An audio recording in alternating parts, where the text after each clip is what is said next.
What's up YouTube, this is Draco. We're back at it with Final Fantasy 16, back onto part 17. We're picking up right after the fight with Titan and destroying the third Mother Crystal, and we're heading back into the hideaway. So without further ado, let's jump into it.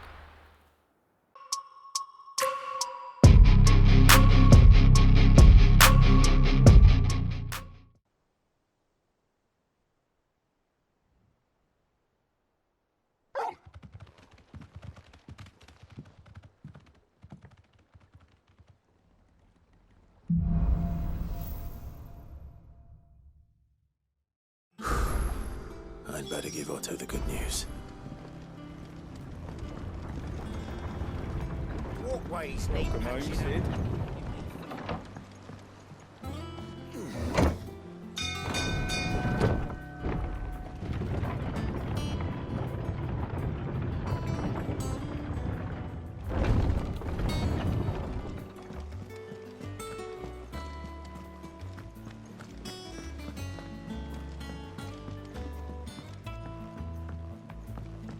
We're seeing troops amassing at every border crossing. Oh, no surprise. Clive, you're back. I am. And with glad tidings for once. Hugo Kupka is no more. Well, I'll be. All of our comrades who lost their lives back at Sid's place be smiling down at you right now. We had a stolus from Lubor saying Drake's fang had fallen. I expect that was your doing as well, was it? It's a long story. One for the history books, I'll bet. Welcome home, Clive. It's good to be back. You look better. I feel it. Which means I'm coming on your next little adventure. You're not leaving me behind again. Wouldn't dream of it. Otto, any word on the Royalist movements since I've been away? Shouldn't you be putting your feet up? If you really want to know, go and have a word with Vivian. Thank you. I will.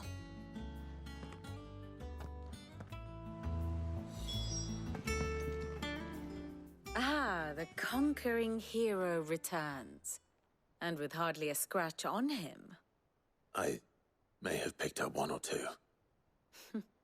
Well, the fact that you came straight to me instead of visiting our resident physiker suggests that you picked up something more important. A scent. The scent of Waludas. The very same.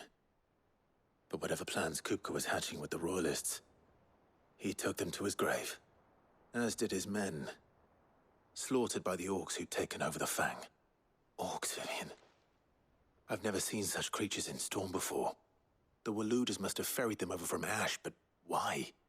Why work to rescue Kupka only to invade his home, the mother crystal of an allied nation, and let both fall?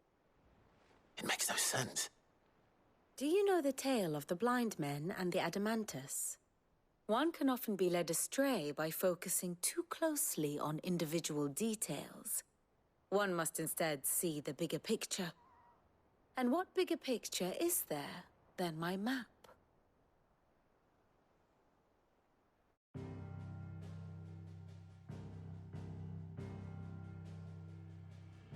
The Kingdom of Waloed claims dominion over all of Ash.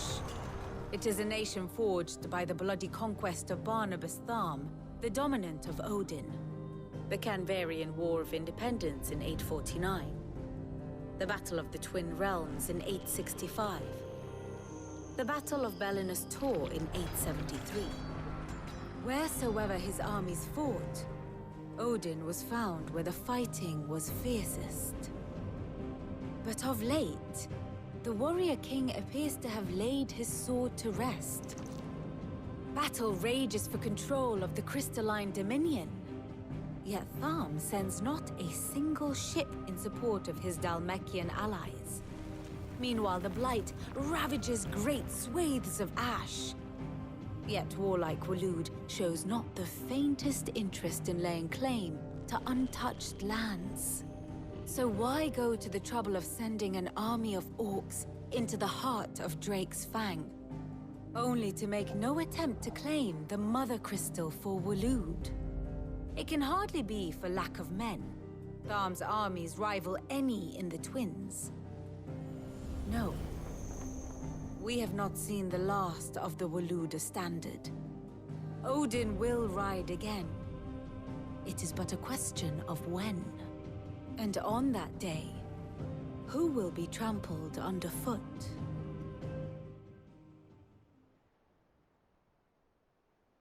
In summary, I know not to what end the Royalists betrayed Kupka. I know only that it is part of some broader scheme. A scheme tied to the ambitions of one man. King Barnabas. But there is no need to wallow in confusion. If one is to cure a sickness, one must first identify the symptoms. And your Lord Uncle has volunteered to do just that by keeping an eye on the Royalists' movements. He's really throwing himself into this. Indeed he is. Which means all that remains for us to do is await his reports. Well, not quite all in your case. The people of the Hideaway must hear the news. Justice has been done. Hugo Kupka is dead. The wounds he left that night are still raw, especially for those who lived with Sid the longest. Tell them that those wounds might finally begin to heal. Consider it the price of today's instruction. I've never known you to be sentimental. What can I say? I am only human. And we are, all of us, sentimental animals at heart. I suppose we are. Very well. I'll go and spread the word.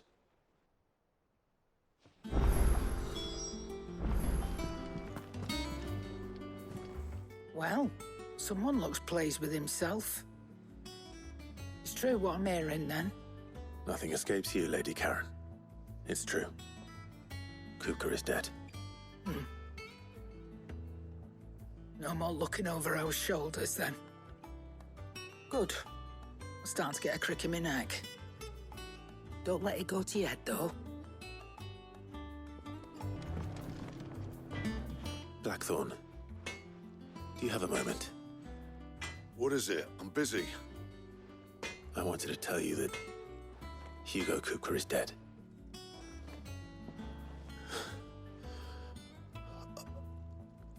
I can't tell you how long I've been waiting to hear those words. This is it then. A new beginning under a new Sid. I'll try to live up to the name.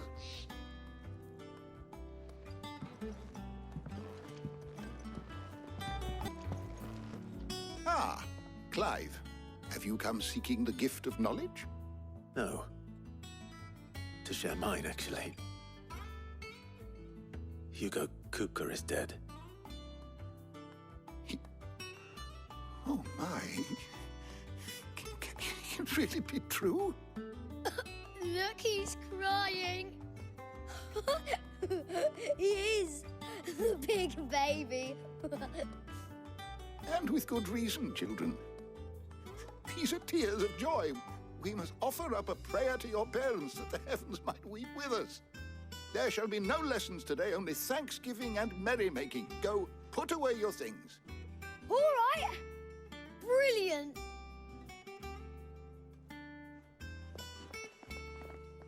Finally, a new dawn has broken. It has. Thank you, Clive. I cannot wait to share the good news. Hippocrates. After Kupka fell, Ultima came to me. I need to know what he is. Have you learned anything? Alas, no. And not for want of trying. I have scoured nigh every historical tome in our collection and found nothing. Not even the sort of conspicuous absence that might suggest a concealment of fact. One is almost tempted to conclude that such a creature never existed. But I saw him. With my own eyes. I don't doubt that you did. Alas, it seems you are the only one who has. To others, he reveals naught. We see only that which he leaves in his wake, like some terrible force of nature beyond the ken of mortal man. A bringer of death. Whether the Ultima you met with was the being itself, or merely another projection of its power, I know not. But until I do, my investigations shall continue. Thank you. It means a lot. Right. Let's see if Otto has anything else for me. You barely sat down since you came home. Vivian got you running errands or something? Just spreading the word.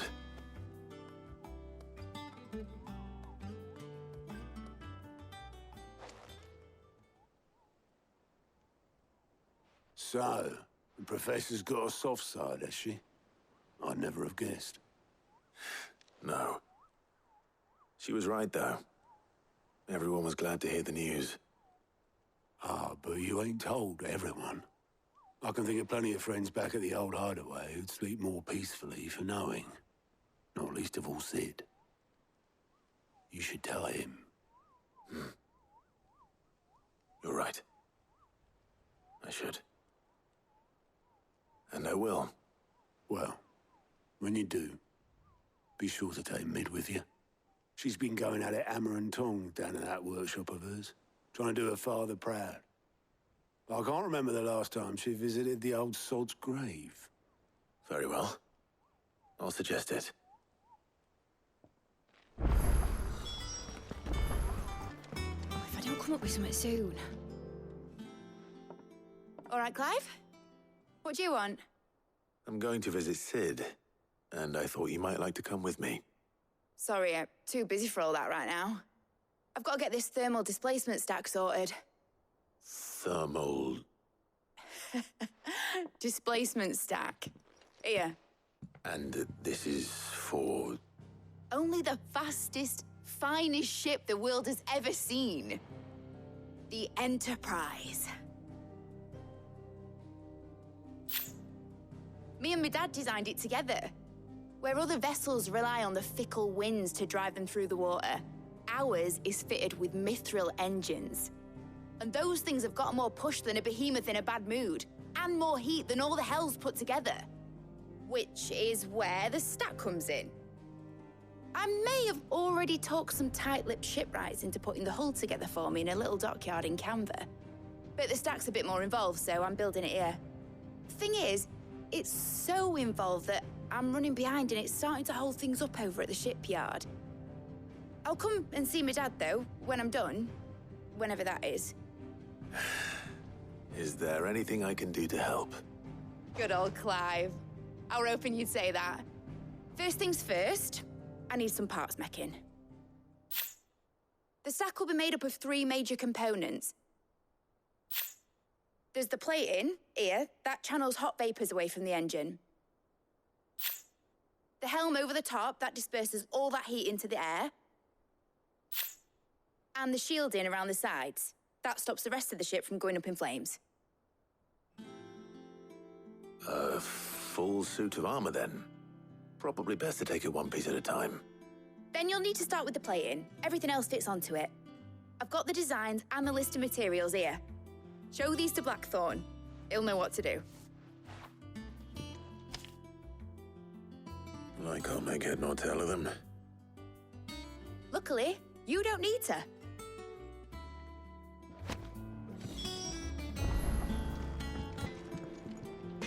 Blackthorn, can I ask a favor? Out with it.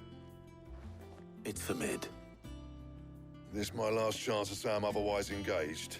I'd spare myself the arseache. Go on then. What is it this time? She said you would know. Here.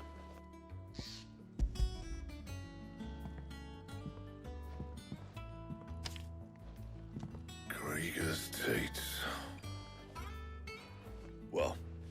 what the hell you'd want this for, but I can make it. Won't be easy, though. And I'll need help. Get Gav and Otto in here, will you? All right.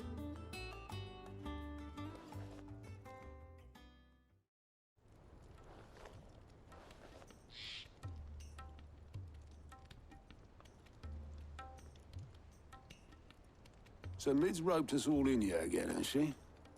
Typical. Still, if that's what it takes to get her to visit Sid's grave, I'll do what I can. And, what is it we need to do, exactly? Take a look at this. It's this plating. The usual sword grade steel won't work. We need something that can get very hot, very fast, and still keep its shape. That means an alloy. Something that won't break or buckle at the temperatures she's talking about. Which is where you lot come in. I need materials, and I've got my work cut out already. You'll have to fetch them. Now, there's a special kind of sand I'm after that you can only find out in the Valcroy. Stardust, they call it. As for the rest of the stuff, my usual supply should have it in stock. It just needs buying and bringing back here. Well, we'll get it done quicker if we split up. One of us should probably give you an hand coat in the sand. And the other can go and get the rest from this supplier. Right then. Well, make your minds up who's going where, we can get this over with.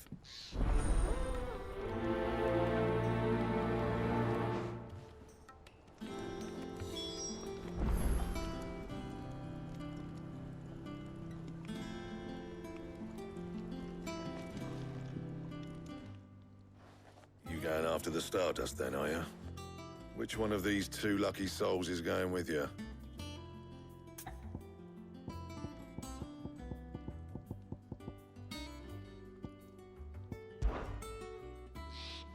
Gav, you're with me. All right, then. So, where do we find this Stardust stuff? There's a river that runs through the southern reaches of the Velcroy. It's the black sand that washes up on its banks that you're after. Southern reaches of the Velcroy, eh? That's down past Dalamil. I'll go and scout the place out.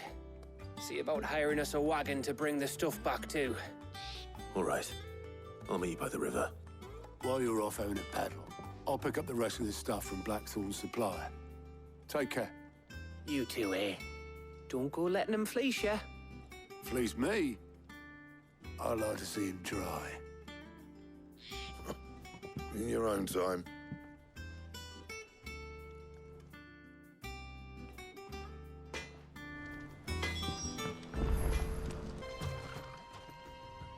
Sorry to keep you, Gav.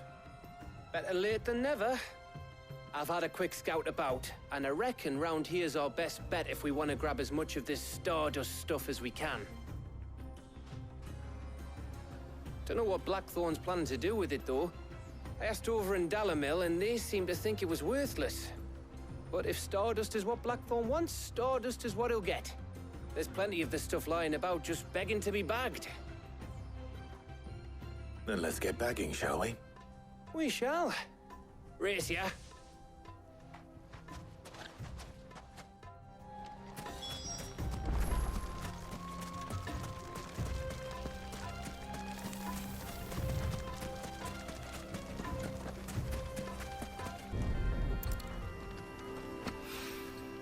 So this is Stardust.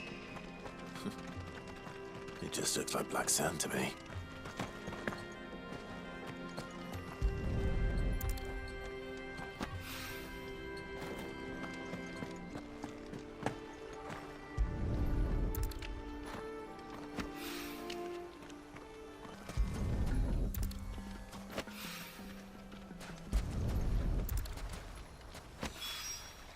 That should be enough for now.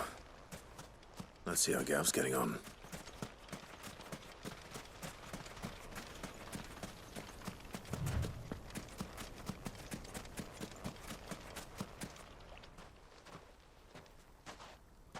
You finished?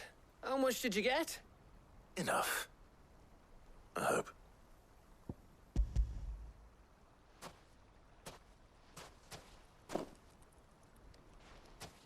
Oh, you win. That might even be enough for old Blackthorn. Hey, before we go, do you mind if we have a chat?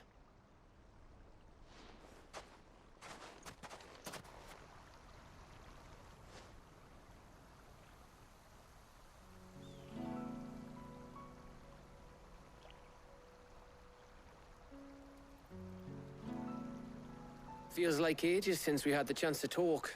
You know, man to man like. It does, doesn't it? Back when you first took Sid's name, we were talking all the time. Working out what to do in that.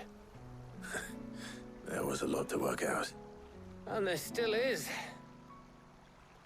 Those shoulders of yours starting to feel the strain. Hardly ever see you around the hideaway nowadays. Always on some errand or other. You can take a day off, you know. Says the man who spends most of his time behind enemy lines. Only 'cause you keep sending me there. I know I can count on you, Gav. Likewise.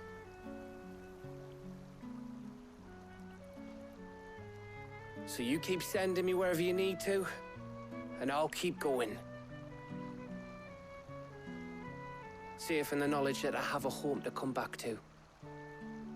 Thanks to you.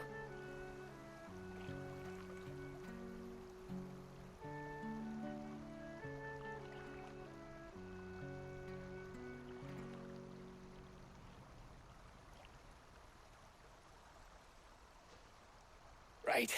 That's enough soppy shite for one day. We'd better get this lot back to Blackthorn before he slings his hammer at someone. You go on ahead. And try to get some rest once you're there. Oh, I plan to. Believe you me. After Blackthorn gets what he needs, of course.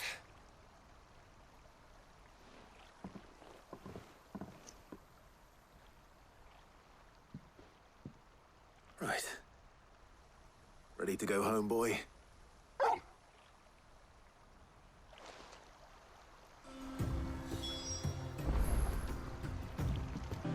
Alright, where is Blackthorn? Let's hope this is all Blackthorn needs. No, he probably needs something else. This is just, like it says, letting off steam 1.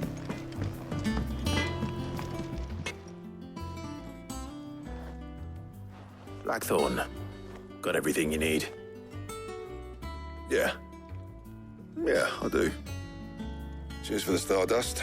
Should be enough to be getting on with.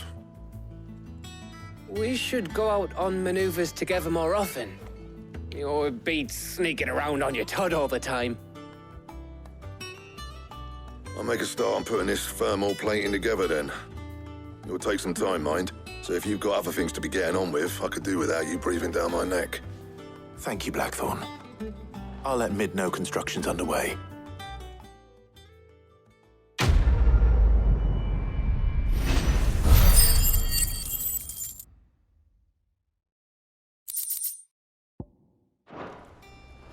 Suppose we'd better be getting back to work too. Give us a shout if you need anything.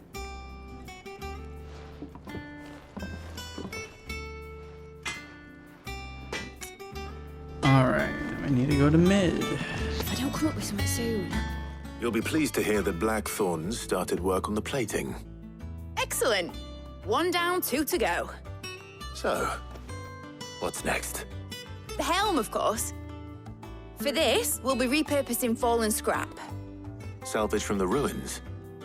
I thought that material was all but impossible to work. Ah, but we don't have to. I'm sorry. Just so happens there's one particular ruin that's broken into exactly the right shape and size pieces for what we need. What's the name back there? I'll give you all the details. What's her name? Right.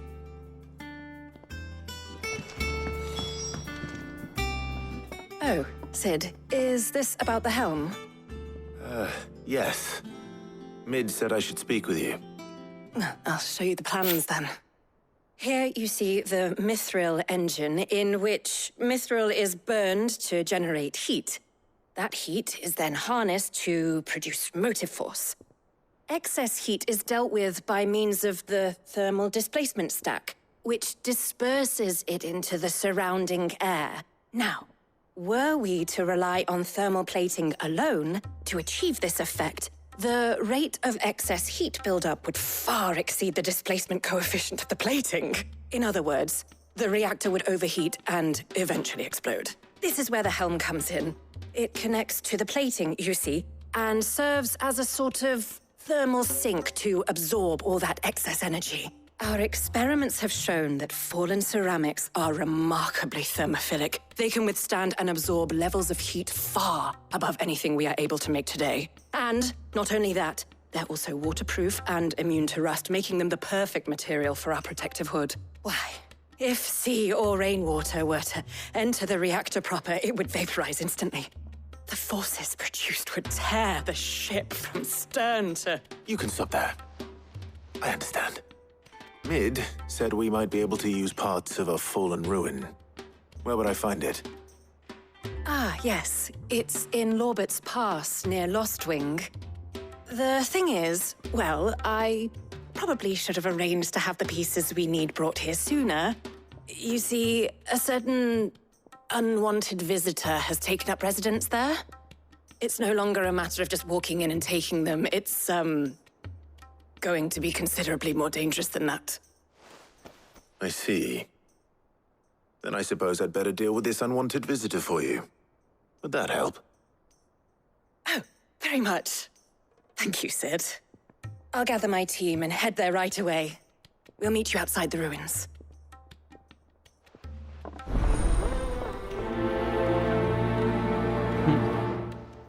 Okay, so is it dang it, is it a person or an animal? Oh, there you are, Sid. Thanks so much for coming. The, ruins are just over there, as is the creature I told you about, I'd imagine. Would you mind? Of course. I'll be right back.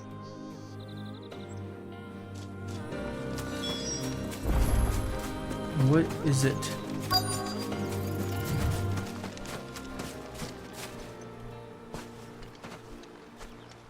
Anybody home?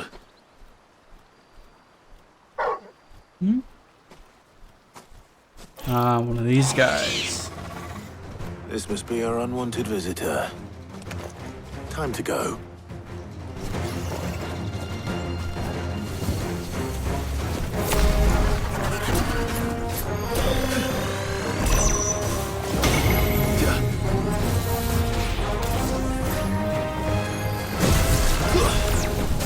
Dang it.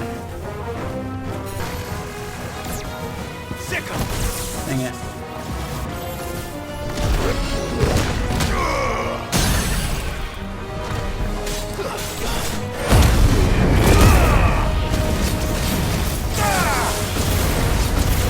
Over here! All yours, torgal!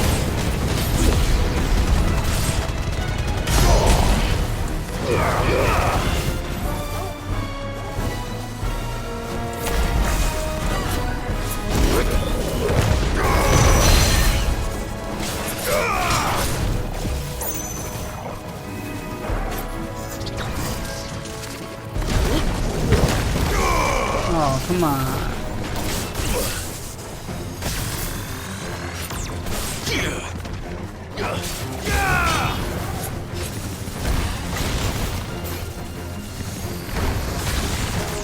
Too slow.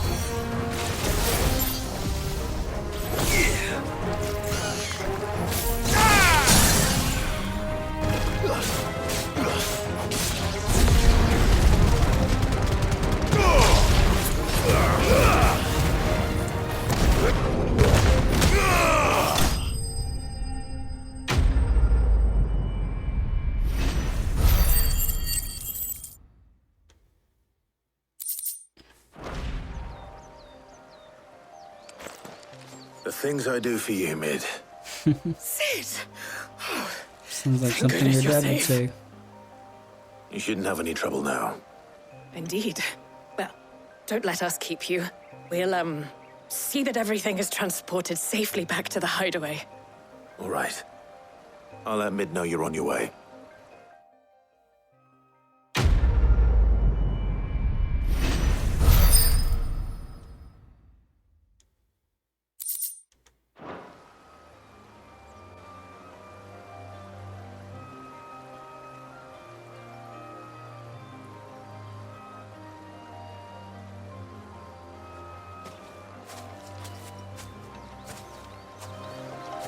We're back once They'll come up again. with something soon. Mid. Helena has recovered the material for the helm. She'll be along shortly. Excellent. Another job well done. And just one remaining. Right. Right, the shielding. This one's a bit of a bugger. How so? The plating's enough to stop the engines going pop, but those things will still be spitting out enough fire to set the rest of the ship ablaze. Which is why you need proper shielding. A prison for the dragon's breath that's blazing away inside. I thought a triple thick layer of tempered steel might do it. Or more of the stuff that the Fallen use, but they'd both be too heavy. The helm and the plating are bulky enough as it is. Add any more weight and the whole ship would be at the bottom of the briny before we'd even started. I need something light. But I've racked my brains and I just can't think what would do it. Well, if I were in need of obscure knowledge, I know whose counsel I would seek. Harpocrates. Tomes? Yeah, well, I'd thought of that, obviously. I've got all the details written down here. Can you take this to him, see what he makes of it? What is so Right away. important that you can't bring it to him? You're just gonna stand here. I'm a fucking owl. I have a message for you, sir. Harpocrates, do you have the moment? For you, Clive, always. Well, actually, it's for Mid this time. Could you take a look at this?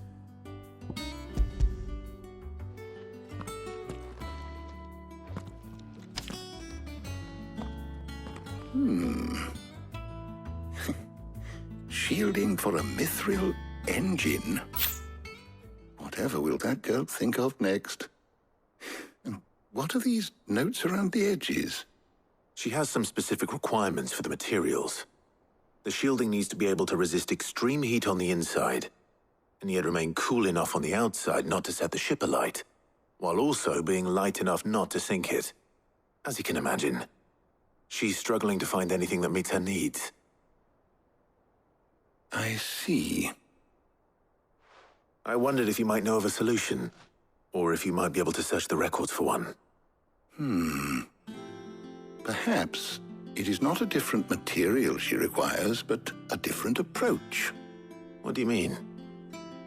Consider the lake we have made our home.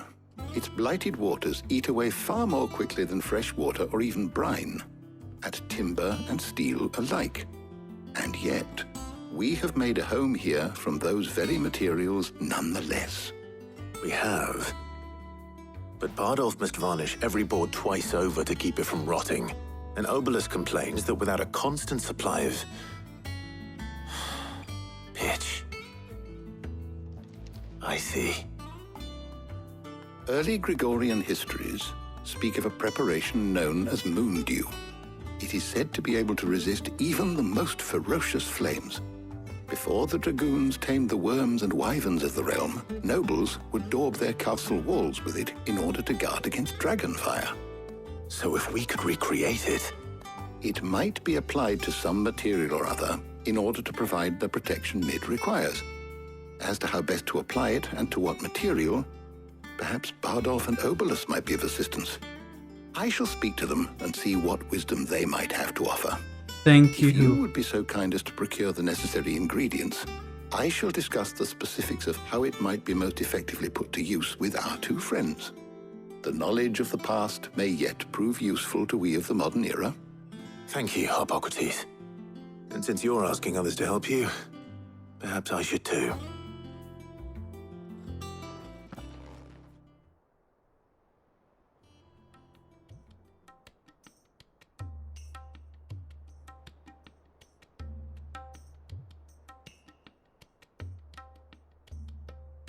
So you need a hand, do you? We do. I'll be heading to market for the ingredients we need. I could do with some help. And some company too. The other can assist me in researching how best to prepare the shielding itself. Can we count on your aid? Always. Well, if Jill's game. Thank you. I am sure either of these fine young minds would prove indispensable in my research. I leave the decision as to who will go with whom in your capable hands, Clive.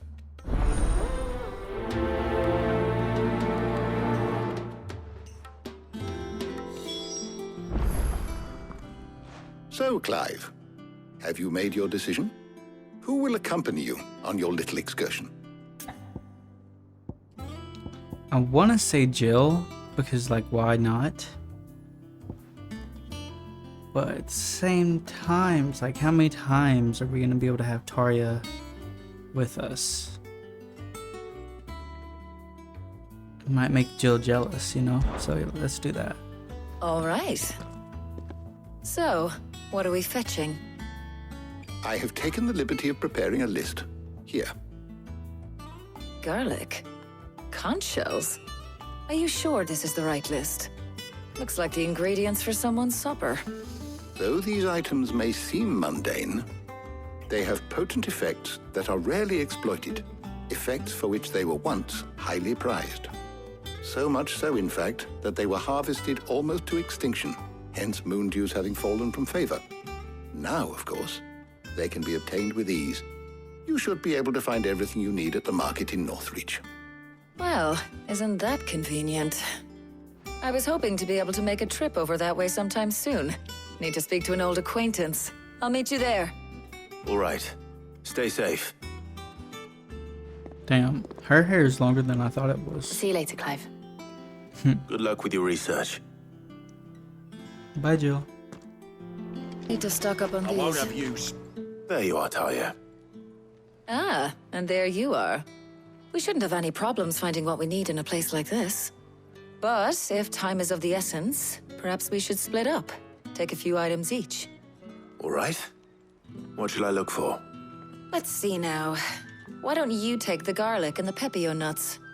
Meet me by the gate when you've got them.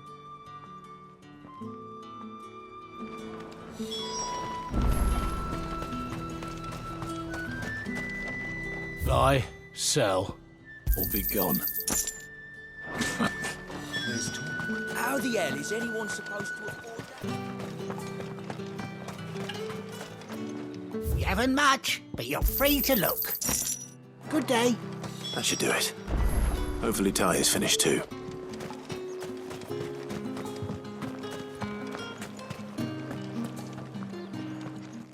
Well, did you find everything? Yep. I did. In like 2 seconds. Here.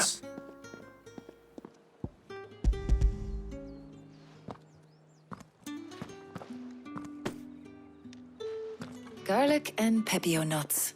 Job done. We should get this back to Tomes then. He'll be waiting.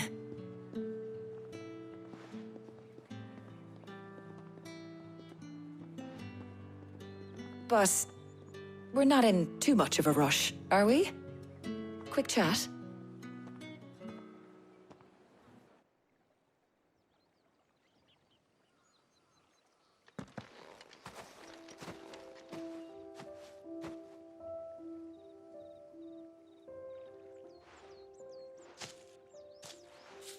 Do you know, I think this is the very first time we've been out on an errand together. It is. I think you might be right. In all the years since you and that scowl of yours first appeared, you haven't invited me out once. For shame. Well, it seemed long overdue. And you did say you had some shopping to do. I was hoping to restock my supplies of herbs and liniment, yes. You and Jill alone burned through them like wildfire. No luck, though. My usual supplier's not here, and I refuse to pay the prices these gougers charge. I'll ask Karen when we get back. What is it? Oh, just memories. I came here with Sid once, shopping for supplies, just like today. And just like today, I came away empty-handed. Sid even said he'd speak to Karen for me when we got back. Well. Has it really been 5 years? I remember it as if it was yesterday. Hold on. Does that mean it's been 5 years since we met? Feels a lot longer. It does. In a good way, of course. Thank you, Tarja. For what? For everything. I just want you to know that all you've done for us, all you still do. Hey, y'all better It's back the appreciated. fuck up, man. Do you think I'd stick around if I thought it wasn't? But in the spirit of sharing and caring, you're appreciated too, by all of us.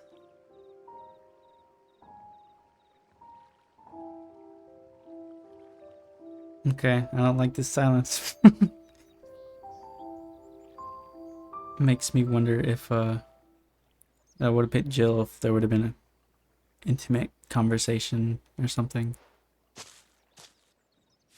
Well, I think we've tarried long enough. I ought to get these ingredients back to Tome so he can make up this concoction of his.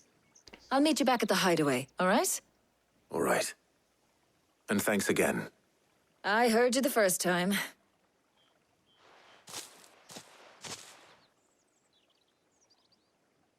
I wonder what the point of that is, because just this quest alone, there's twice we've been able to make a decision, and that's not present anywhere else in this game. Ah, better late than never. We're ready to begin whenever you are. I meant to talk to him, not you. How's work on the shielding progressing, Hippocrates? Well, very well indeed. And thanks in no small part to your kind assistance. I was just explaining to Tarja how we might best go about preparing the moon dew. And now that we have all the ingredients, we may begin. You can count on me. I've mixed more than a few mysterious concoctions in my time. I'm sure you have. What about the shielding itself? Work is underway, under the watchful eyes of Bardolph and Obolus. Apparently, it'll be ready soon. Thank you. All of you.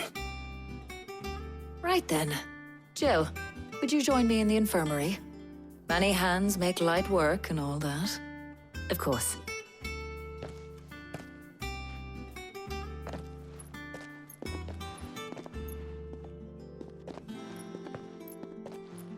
Oh, and Clive. It was good to talk. We should do it again sometime. It appears our work here is almost at an end. A shame. I was enjoying playing the man of action for once.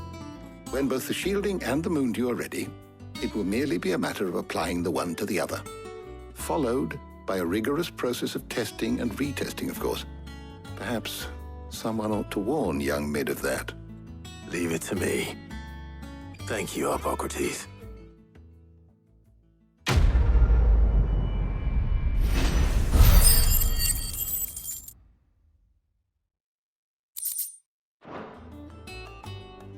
Well, I better go and give Mid the good news then.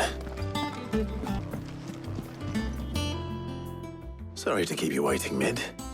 But you'll be pleased to know that work on the shielding is underway. You found something for it?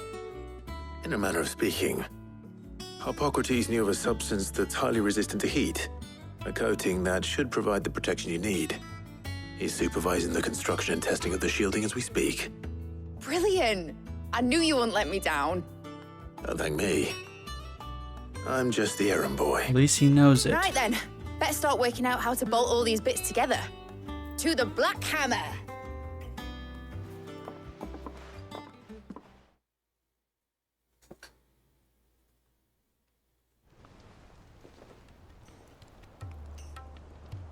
You know, when I got into the smithing game, I thought I'd be making swords and shields, not thermal bleeding didgeridoo-dahs. Displacement stacks. Same difference. Whatever you call it, I ain't putting it together in here. It's cramped enough as it is. Let's take this outside. Mid, you get all the parts lined up on the deck. I'll take care of the rest. On my way! Oh, and bring me the biggest hammer you can find. This is gonna require some precision walloping.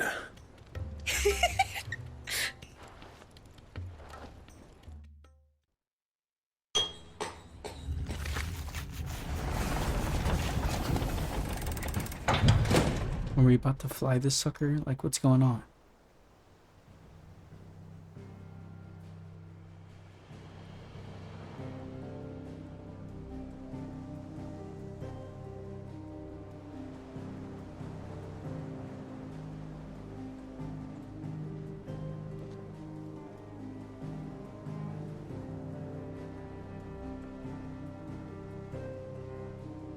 It's finished! It's finally finished! Thank fuck for that. I'll be feeling my hammer arm for weeks. Thank you, Clive, Blackthorn, everyone. That's one down and just 3 more to go. I'm sorry. Oh, didn't I tell you? The Enterprise has 4 mythril engines, and we'll be needing a displacement stack for each. You don't mean... Oh my gosh, man. Don't worry. Now they've got a finished one to work off. My gang in Canva can build the rest. Good luck to them, I say. Right, I'm off to get a sling for this elbow. Any other work comes in, keep it to yourselves, eh? For real.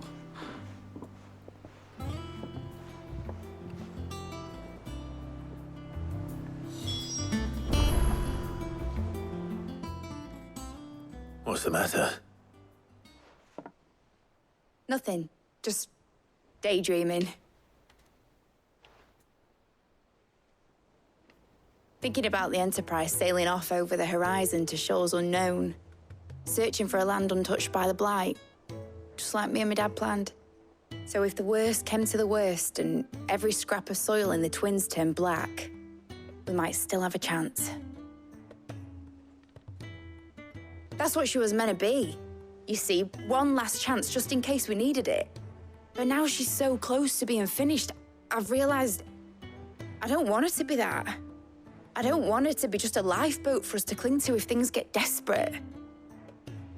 I want people to sail aboard her by choice, not from the lack of it. In a world where we're not just trying to survive, but where we can actually live. I'm working on that. And I'll do everything I can to get you what you want. Don't you always? All right. My mind's made up. As soon as the Enterprise is fit to sail, I'm putting her under your command. Sod our plans, I'm trusting in yours. Are you sure about this? Something tells me it's what my dad would have wanted. He'd be proud of you. You were gonna visit his grave, weren't you? I was. And you can come too now that your little project is finished. Right. There's just one thing I need to finish up first. Won't be a mo. All right. I'll let Otto know you're coming. Meet us in the mess when you're ready. Aye, aye, Captain.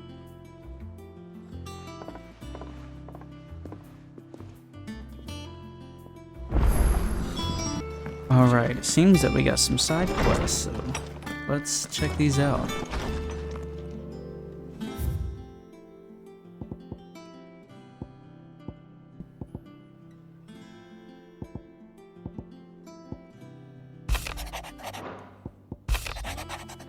I don't imagine there's much that's in these that we don't already know.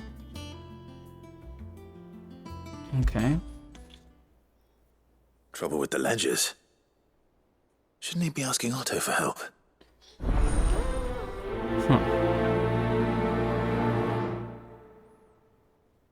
We got another one.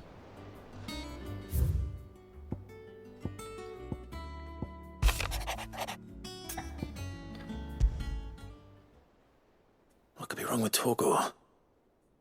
He seemed well enough when I last saw him. Something wrong with Torgal. Yeah, we gotta investigate that. What's wrong with our boy? I got your note. You think something's wrong with Torgal? So you can read. Congratulations. But I didn't say I were wrong with him. I said something weren't right. He's not been eating me treats. He used to love cracking the bones from Molly's boiled brown, but now he won't so much as look at them. Didn't like him. Which is why I'm of a mind that his mind's on something else. You've not been working him too hard, have you? No harder than usual. Is that it, boy? Do you need a rest? What was it you said he was? A frost wolf? That's what the lawsman seems to think. Then maybe this all has something to do with whatever it is that's woken inside him. I suppose things have been different since Rosalith. Perhaps Hippocrates knows something. Instead of everything, you mean? Perhaps. Okay. Lawsman, I need to ask you about Torgal. Something's not right with him. He isn't ill, is he? I don't think so. But according to Lady Karen, he seems to have lost his appetite, which is certainly a new development. She says he's hardly been touching his bones of late, and she believes it may have something to do with what happened at Rosalith Castle. I rather think she might be right, though not about his appetite. All canids are instinctively inclined to crack open bones for the rich marrow that resides within, and I see no reason why a frostwolf should be any different. Accordingly, I suspect it is not a lack of appetite that afflicts Torgal, but a surfeit of it. If we assume that his newfound magics require additional nourishment to sustain, it may well be that the bones Lady Karen is accustomed to providing are no longer sufficient. Frostwolves, after all, habitually prey upon far larger animals, whose bones may yield altogether different nutrients. As to where one might find a suitable substitute, some antelopes that graze the meadows of eastern Rosaria have been known to grow to a size more than double that of their lesser cousins. I don't recall ever seeing any that large. And little wonder. The oldest and largest such creatures rarely leave the safety of the highlands for fear of predators. The last elder antelope sighting I recall hearing about took place near Cressida, and that was long before the village was abandoned. Even so, it seems like a good place to start. Good hunting, Clive.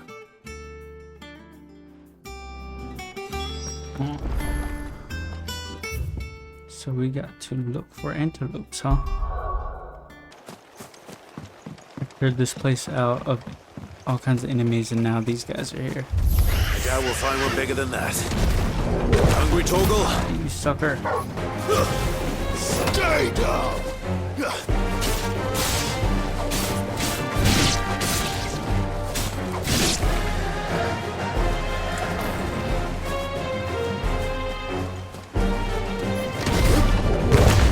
Stop running away!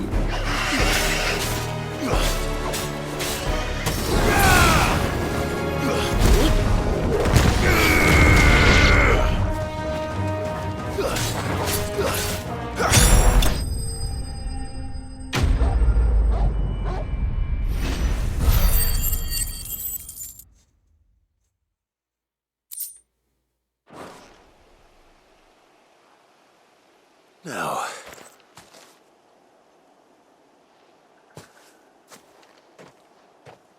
will it be enough, I wonder?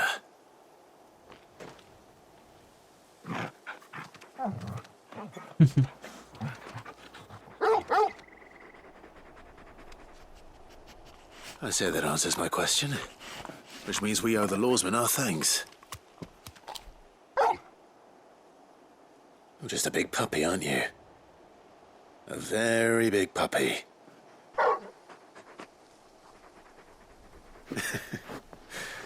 You do know you can take that with you, Torgal. Lady Karen will be relieved to hear you've got your appetite back. Come on, boy. Heck yeah. We're back. I noticed you and Torgal. Oops. You could say that. That was an accident, I swear.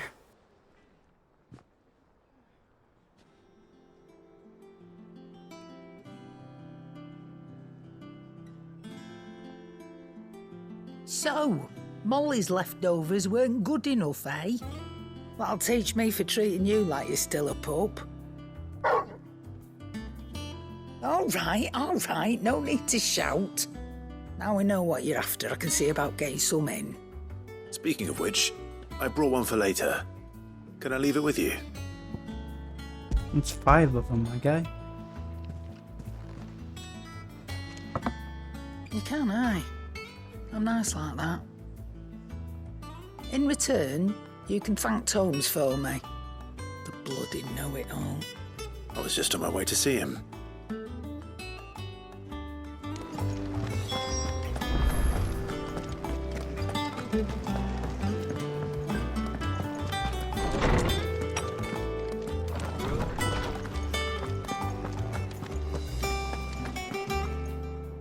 Ah, Clive. Were you able to locate your quarry? We were indeed, Lawsman. You pointed us in exactly the right direction. And Torgal's been a very happy hound ever since. Very good, very good. Lady Karen sends her thanks, by the way, for your part in solving the mystery. Ah. But that reminds me. After your last visit, I found myself pondering Torgal's talents. Do you recall our conversation concerning Lady Jill's role in Torgal's transformation? About how she somehow woke the power within him. Precisely that. A reasonable conclusion, I thought. But one which raised certain questions in my mind. You see, the Fenrir of legend served Shiva and Shiva alone. And while the powers attributed to him are certainly impressive, the records imply they are somewhat different in nature to those you described Torgal as having used. What are you suggesting? That Torgal may be the beneficiary of more than one icon's power. Consider that in addition to Lady Jill, he has served as a loyal companion to you, your brother, and even the late Cid. In short, the icons hitherto near at hand, or should I say at paw, have been diverse and plenty, and that number has only grown as the realm's dominance have fallen to your sword. One can but speculate as to how all of this has affected Torgal. He has seemed more fierce of late. And if I am not mistaken, he will grow fiercer still. We are fortunate indeed to be able to count him amongst our allies and not our adversaries. Oh, he's more than an ally. He's a friend. He's the bestest dog ever.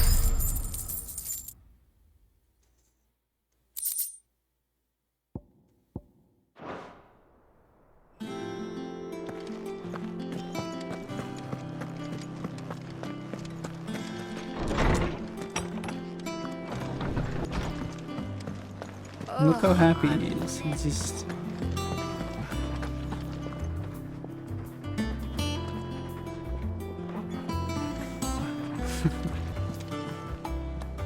Clive, did you get my letter? That's why I'm here. Shh. Otto won't be listening. Is this better? What the fuck? A little. Listen. I've some bad news. It turns out the hideaway may be slightly behind in its payment to certain lenders, and it may be my fault. But I swear to the goddess, I thought I had the numbers square. Sadly, that square turned out to be more of a circle. 0, you might say. I can straighten it out, I swear, but it's going to take some time, and I'm going to need help keeping it from Otto. Bit late for that, I'd say. There you are! What a surprise! So let me get this straight. You forget to pay our lenders what they're due, and instead of coming straight to me, you get Clive to come to you. In the hope he'll dig you out of the hole you've dug for yourself. Clive, the man in charge of the place you've been cheerfully trying to bankrupt.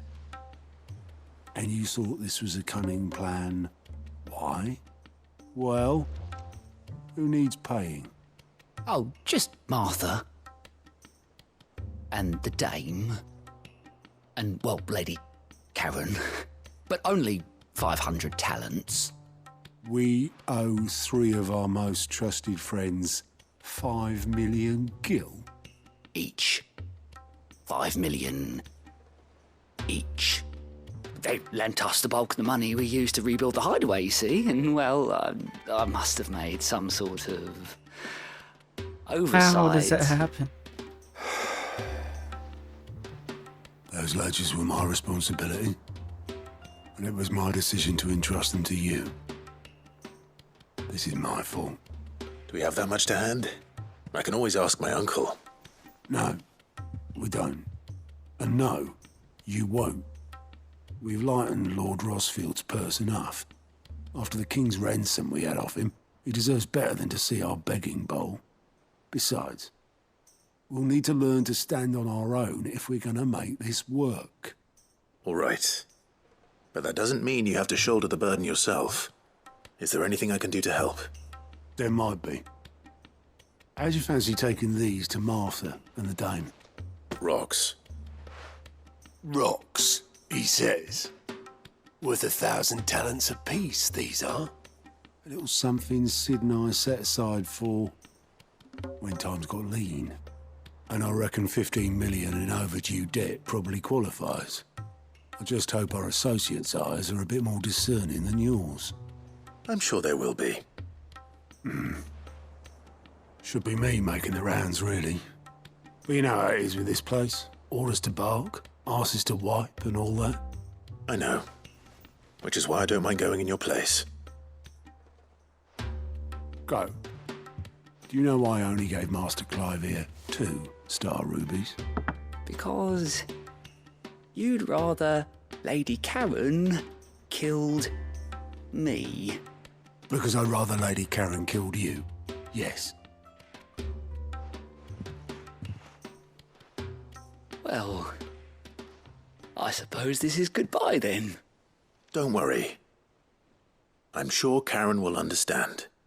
Really? Do you think so? No, I don't.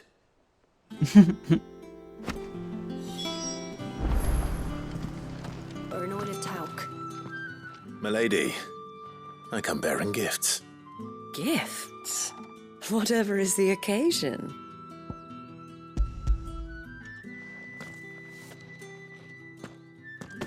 Oh my.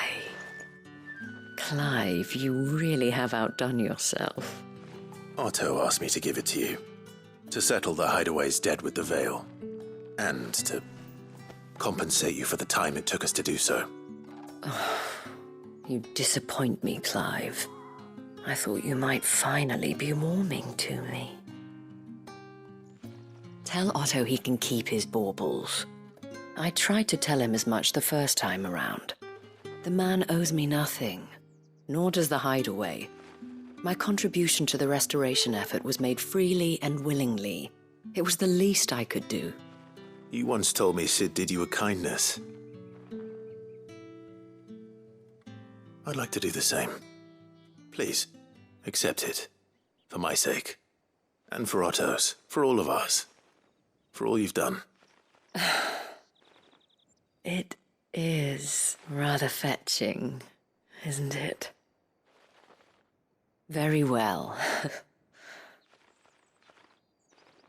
Otto is lucky to have you, Clive. I doubt anything could ever replace his son. But you and the others at the hideaway are the closest thing he has to family. Otto had a son.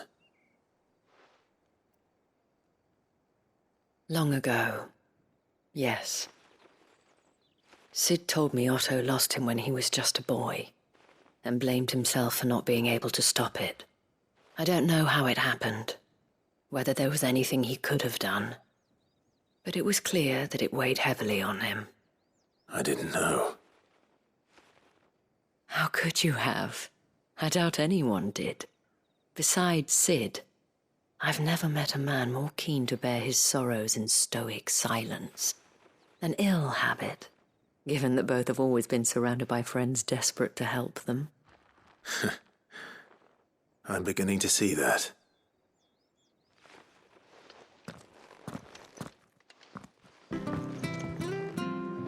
Clive, we weren't expecting you. I wasn't expecting to be here, but it seems we still owe you a considerable amount of coin for your help with our rebuilding efforts. And though I doubt it's what you were expecting, we were hoping you'd take this as payment.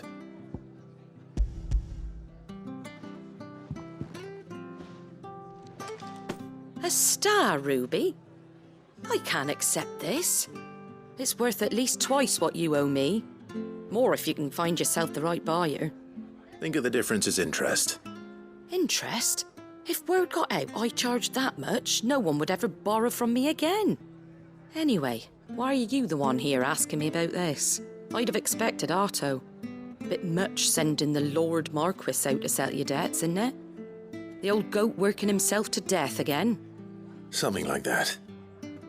Most days I think he's the only reason the hideaway's still standing.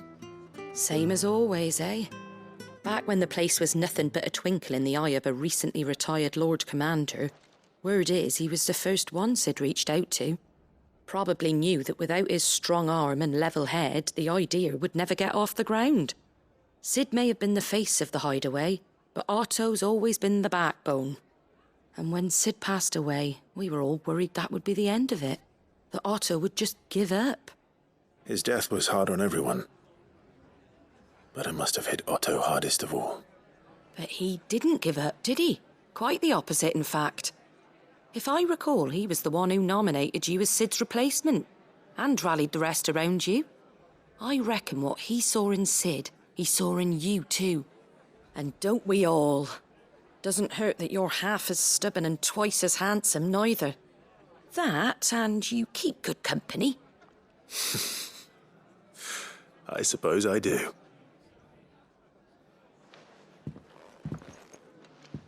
Goat will want to know the stones were delivered, if he's still with us.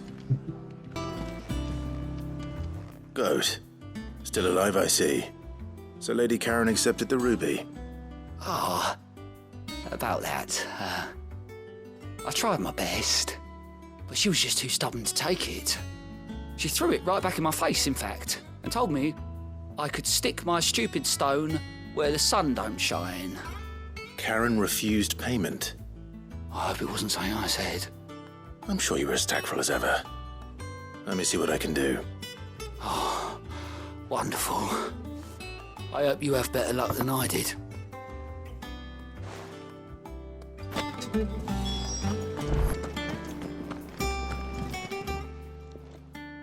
Lady Karen, Goat tells me you weren't happy with our offer. Would you prefer the debt was repaid in coin? What debt? I don't recall lending any of you lot me hard-earned gil.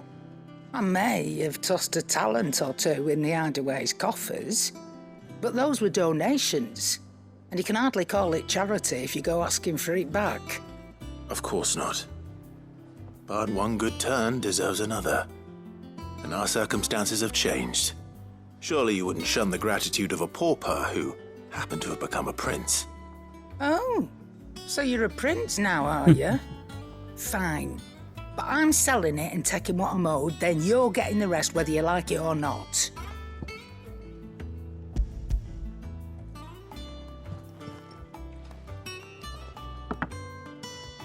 Where'd you even get this? A decent trader might nab 1,000 talents for a star ruby.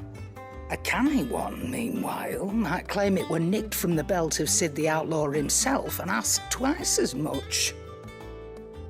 Might be I already have a buyer in mind. Might be you even know her. A fine continental maid whose beauty's only eclipsed by a guile in commerce. You wouldn't mind, would you? Not at all. Just be sure to tell her that it's always a pleasure doing business.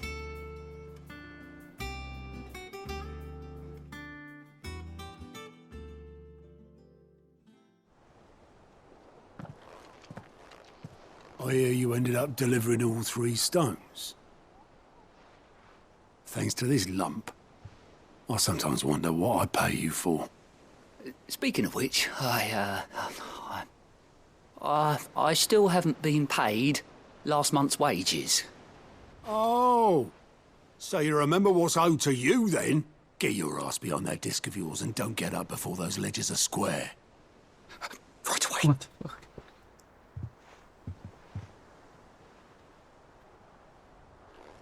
I've seen that before. Yeah. Plenty of times. It was the only goblet Sid ever used. Either out of habit, or because the filthy sod couldn't be bothered to find a clean one. I knew so little about him. Like most people. Martha and the Dame both seem to have fond memories of him. I bet they do. How long did you know Sid before he... Before he died. 20 summers, give or take. Back in the day, I was a purser on a trade ship, which is where I met him. He bought passage to... I forget where. And having nothing better to do on the long nights, we set up drinking island rum till the morning bell dragged me back to my duties. Quit my post not long after that, on account of making a fine maiden's belly fat. But me and Sid stayed close, promising we'd one day sail the seas again. That was before fate stepped in and said she was having none of it. The magic woke inside my son soon after his first name day, and there was no hiding his knack. Couldn't you and your family have? My family were the ones who summoned the constable. Damn. Wanted the monster taken away. I couldn't turn my back on him. Forget what I felt, and I couldn't for the life of me understand how they could. Luckily, Sid was of the same mind as me. It was him who stood beside me when all I wanted was to tear the whole world down. Him who cried for me when I had no tears left of my own. Him who swore he'd do everything he could to stop it from happening again. And he was true to his word, too.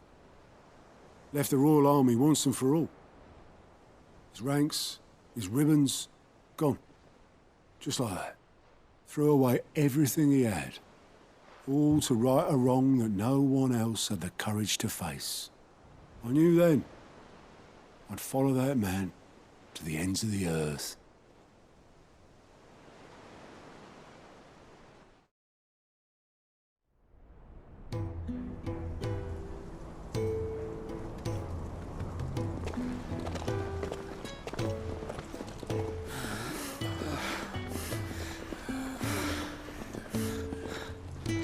He was always too clever for his own good, was Sid. Saw the world for what it really was, while the rest of us were content to go along with the lie we were shown.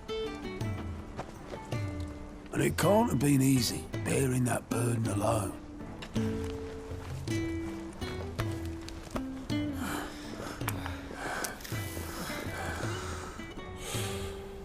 But he didn't let it stop him. He never lost faith in what he believed was right. And that gave us faith in him. Faith he'd steer us true. So I swore to myself that I'd always be right behind him, ready to catch the stubborn sod, if ever he should fall.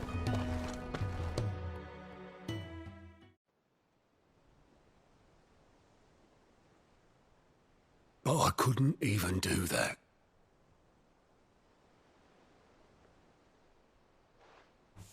Ignore me. Just the ramblings of a tired old man. Leave that lot. I'll tidy it up in a bit.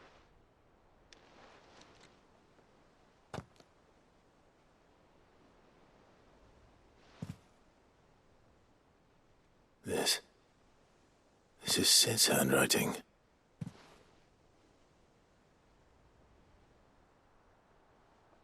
Dear Otto. I may be drunk, but I wanted you to know this place would be fucked without you. Love you, you grumpy old sod.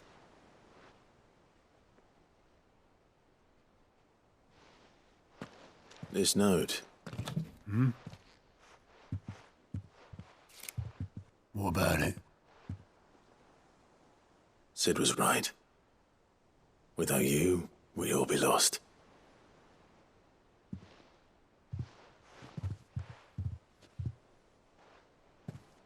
He should have bloody well said so then.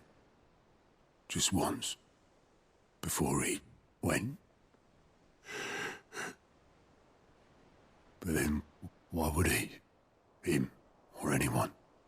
I'd only have told him to piss off.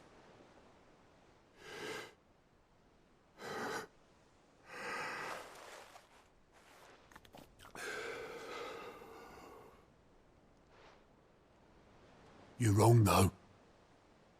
both of you. It was never just me keeping the hideaway afloat. It was all of us.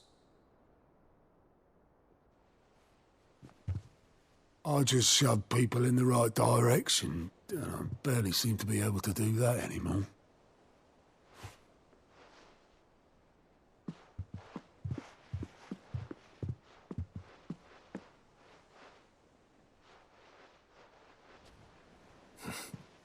Would you rather go were at the helm?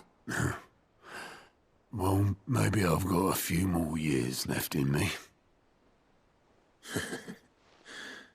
I'm going to hold you to that, Otto. Before you go, Sid would have wanted you to have this. But that's... This'll do me just fine.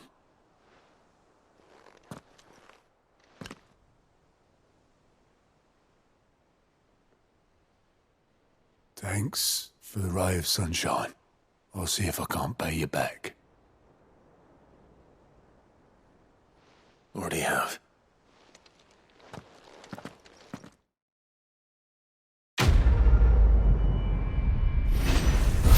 Yeah, that was a pretty good side quest. Definitely did not think it was gonna go in the direction that it did, but pretty awesome. So we got 2 plus sign quests.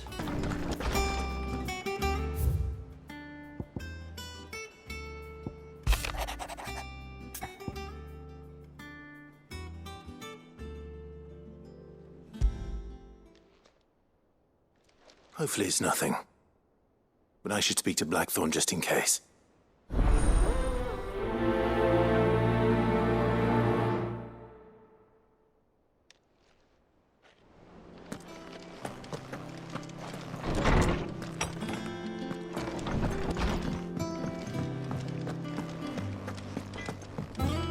What you upset about this time, dude? Blackthorn, do you have a moment? Not really, no. This won't take long. I just wanted to ask how you're getting on. August was worried about you, and you might still be doubting your craft, even after learning the trick of that cuirass. Is there something else weighing on your mind? Perhaps sharing your thoughts might help. That bastard's like a dog with a bone. Still, you've got a keen eye, I'll give him that. It's just, well, Karen showed me something. Something I've never seen before. And that was? A sword. An odd-looking thing with a single-edged blade.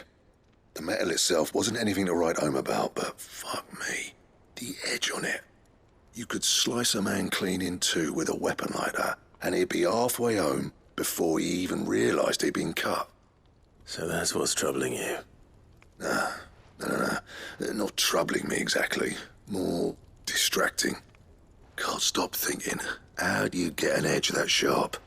It's driving me mad. And if you knew how to do it, we could arm the curse breakers with even better blades.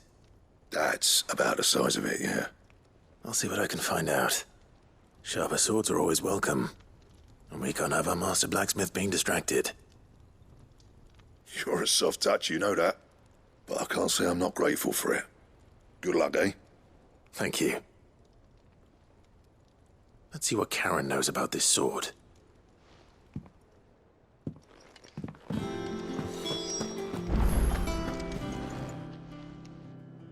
You're looking well, Karen. What do you want? Out with it. I want to know about the sword you showed Blackthorn. Single-edged and extremely sharp. Running around after him again, are you? I suppose I am, yes. But I need to help him find out how to work an edge like that. It's driving him to distraction. Little wonder, I suppose. There's not many like that make it as far as the twins, and those that do go straight into private collections.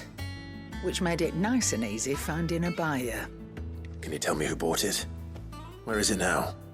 You think I tell people who my clients are? Suppose you're not likely to go nicking him off me, are you now? Fine. If you stop mooning at me like that. Lord Ignac's the man you want. Dalmekian bloke. Collects weapons and the like. And he's got more money than sense, which is why he's one of my favourite clients. Reckon he'll still be at the inn in Dalamil, where I left him. Thank you, Karen. Oh, and he's a touch eccentric, if you take my meaning. I appreciate the warning.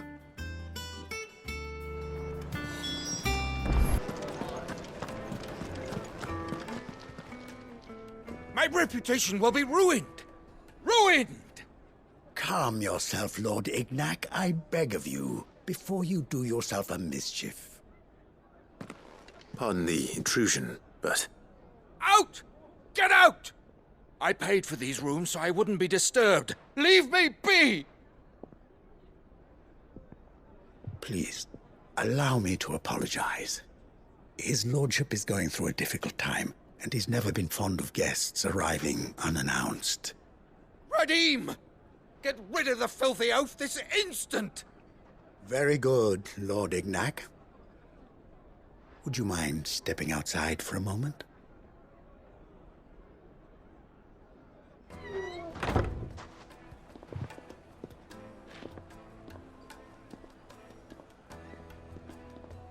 I'm sorry if I've caused you any trouble. That? Oh, no. That's just how his lordship is. Though the morning's events have left him somewhat fractious. He has been dispossessed of his luggage, you see. The thieves also made away with a considerable amount of coin. Coin the innkeeper will soon be keen to collect. I don't suppose a certain blade was among the stolen items. A single-edged sword. It was purchased from a merchant friend of mine.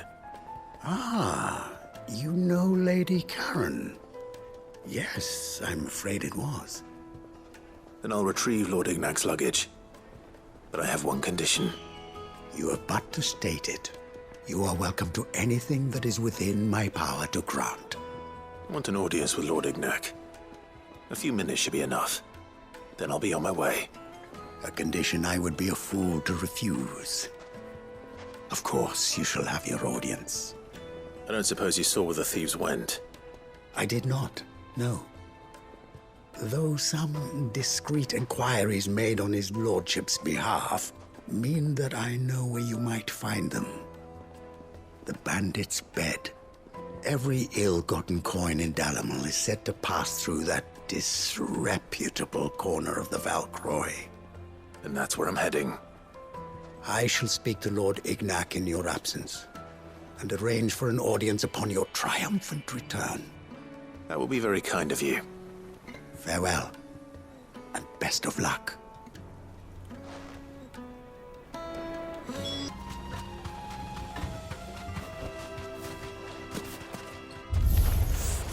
We've got company! Oh, just straight murdering, Come on, huh? lads, let's tear the bastard's head off!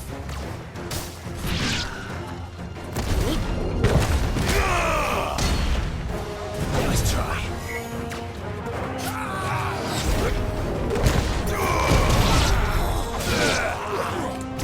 Nice.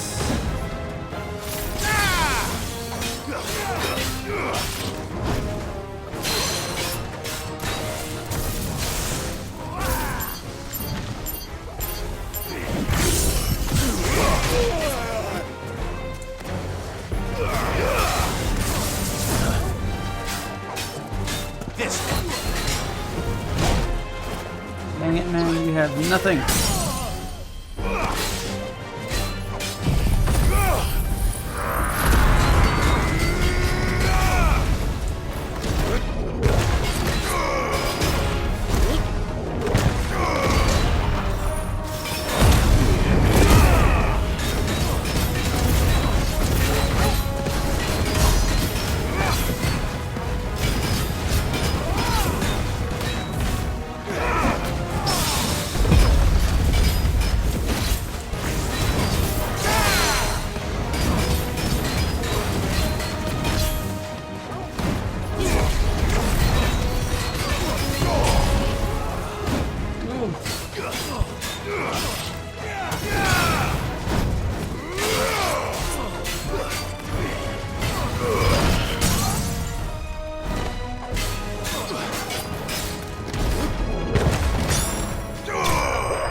This must be Ignac's luggage.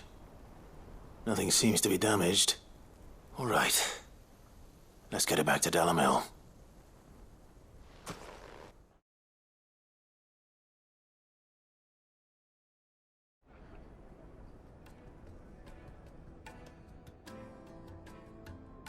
I hear I have you to thank for the return of my effects. What shall I call you, my good man? Wyvern. Glad to make your acquaintance. A formidable name indeed. Well, Wyvern, I appear to be in your debt. Redeem here tells me you wished for an audience. Is that all? A few moments of your time should suffice, yes. You're a peculiar fellow, Wyvern. All right. Oh. Speak. Took me a second. Master Wyvern was wondering if you could tell him about That's a what certain the single-edged douchebag sword sergeant you called him at the beginning of the acquired. game. Oh, a true work of art, that one. Karen drove me hard on the price, but I would have sold her Radim here to get my hands on that sword. It was made in the Outer Isles, far beyond the Twins, and is used exclusively by the practitioners of a unique school of swordsmanship.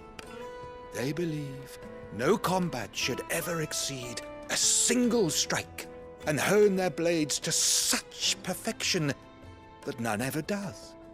Each sword is made for that one perfect stroke, and for that stroke only. They crack upon a second blow. There's a brutal sort of beauty to it, really. But how do they hone such an edge? Fine question. Why, they use a whetstone, of course. Whetstones, rather. A whole array of them, ranging from the coarse to the fine. 10,000 licks with the sharpening stone, then 10,000 more. But it is the final stone which lends the blade its legendary sharpness. A mineral quite foreign to this great realm of ours. And that is the key. The secret ingredient. Wyvern, it occurs to me that my little lecture is hardly equal to services rendered. Take this, together with my regards. The very stone of which I spoke, far rarer among collectors than even the blade itself, and a far more fitting payment. Thank you. Pardon the intrusion, my lordship. However, it is long past time we prepared ourselves to depart. So it is. I am locked in bitter competition with a rival collector of curiosities. I am one step ahead of the unscrupulous scoundrel, but he is hard at my heels. Are there many other collectors out there?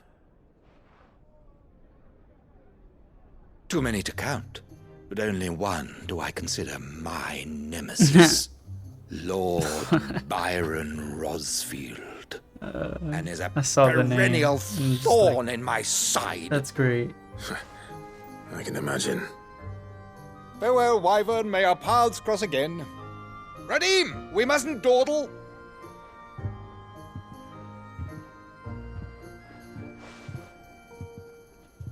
I think his lordship is rather taken with you, Master Wyvern. Thank you again for your assistance. Coming, my lordship. I'll be right there.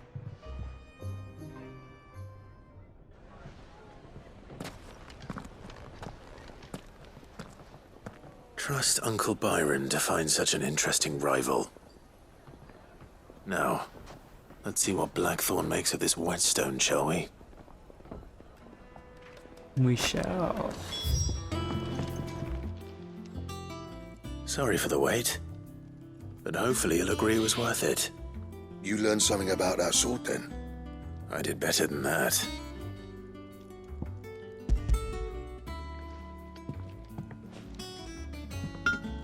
A whetstone? Yes. But not one you'll find anywhere in Valisthea.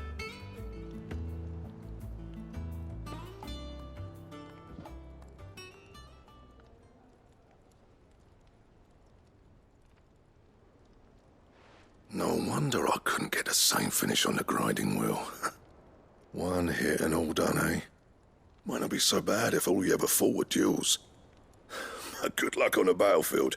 Your second opponent would be your last, no matter how good you were. Even so, is there some way it could be used to give the curse breakers an edge? I think so, yeah. With this whetstone and the right kind of steel, I could probably even make a twin of the blade that rattled me. But there'd be no replacing this little rock once I worn it down to a sliver. I reckon we get a dozen swords from it, if that. Swords that the curse breakers wouldn't know how to wield properly, and that would see them through a single fire piece. Nah, no point trying to copy that thing. Be about as much use as a wax anvil. But finishing our blades with a whetstone this fine, now that's something to consider. And what's finer than fallen masonry, eh? Or more hard-wearing, for that matter. Just imagine it. Good Valisthean steel with an edge as sharp as any found in the Outer Isles. I won't make a copy, nah. I'll make something much better.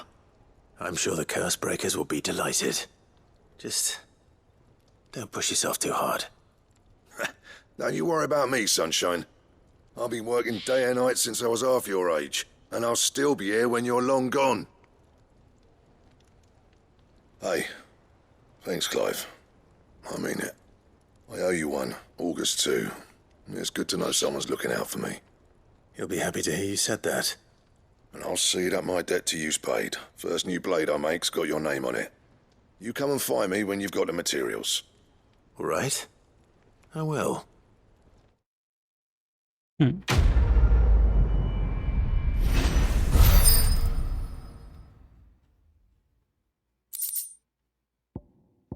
Excalibur design draft.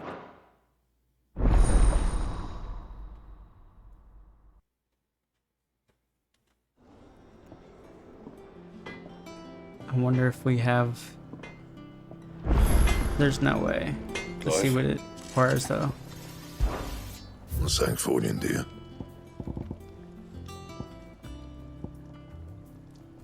Need a bomb ember. I wish you could preview what it would look like, but you can't. And yet, another side quest. Here, Sid. Reckon you might be just the man to help me out of a bit of bother, if you've a mind to. Let's hear it. Well, it's about this alembic the chief's got me making. Lovely bit of kit it is. Bung in a solution you want splitting, and it will separate it out, just like that. Problem is, it won't always get rid of all the impurities. And with some of the stuff we need it for, that ain't good enough. Which is why I've been looking for something to filter the liquid we'll be cooking off. And that's where I was hoping you could help me out. I imagine Ty could get some use out of this alembic too. Distilling medicines and the like. All right. Why not? Proper job! So what exactly do you need for this filter? Nothing but bomb ash'll do, says the chief. Gave me a sample she'd obtained from the university stores. Couldn't believe my eyes. You pour the blackest blight water through it, and it comes out clear as a mountain stream. So, I did a bit of reading about where I might be able to get hold of some. And do you know what I found out? It's only the blimmin' bones of a bomb king. They leave them behind when they die, see? I take it that's where I come in. If you wouldn't mind. I saw a billet on the hunt board for one just the other day. Would have gone myself, but, well, fighting dirty great balls of flame isn't exactly my forte. You, on the other hand... All right. I'll see what I can do. Thank you kindly. And good hunting, eh?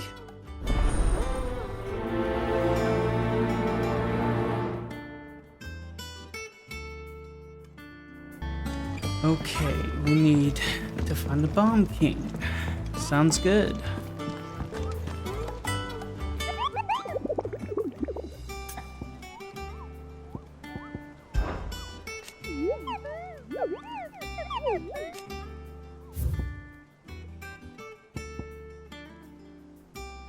The Croc, Sambrek.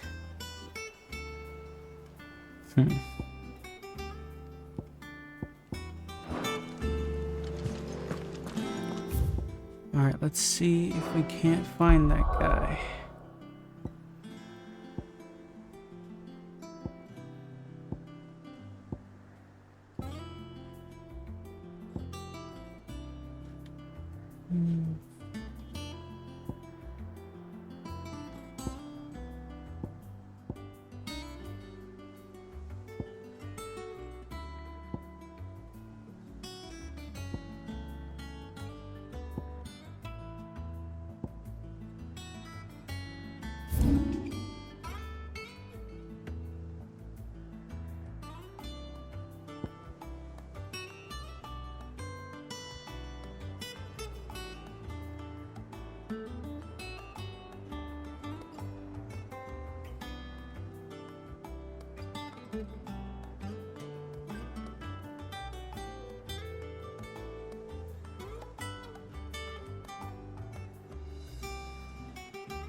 Fly, Ambrosia.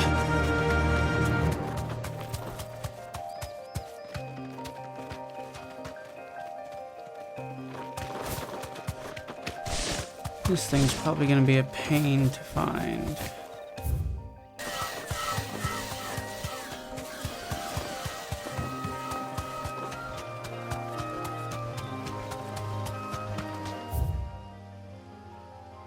Oh, hang on, we discovered a new location.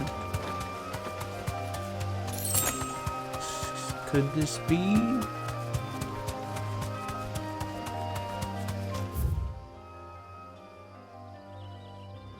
Oh, the croc.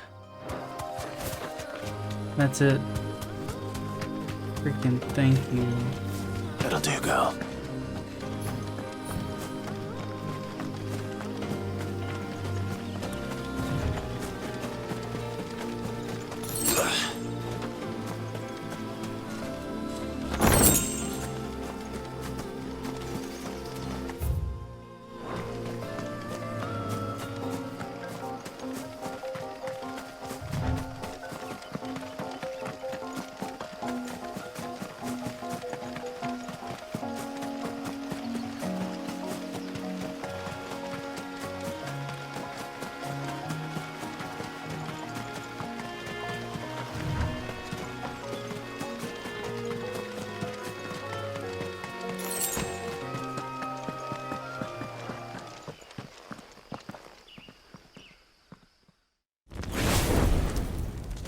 Oh shit.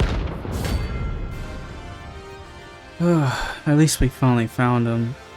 Gosh. I've looked for this guy for an hour. Look what we of here. And he's coming in hot. Your Majesty.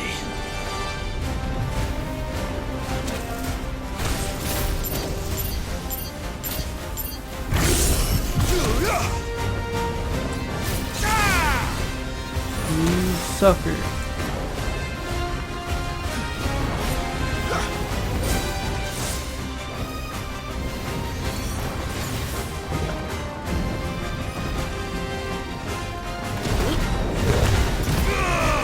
Damn it, I was worried he was gonna do that.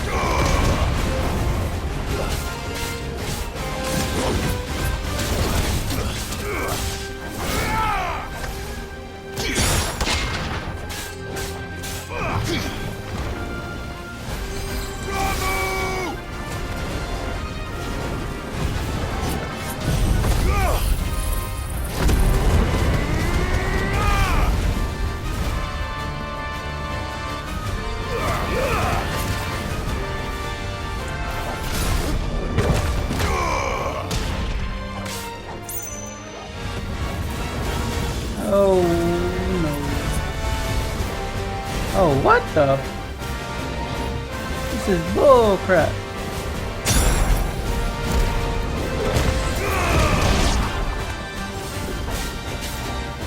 Oh, get out.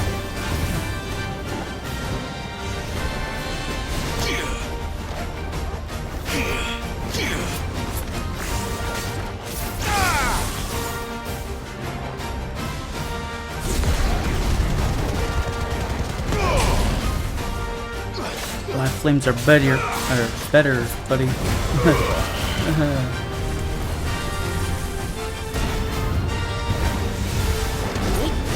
Oh, we got more this time. Jeez.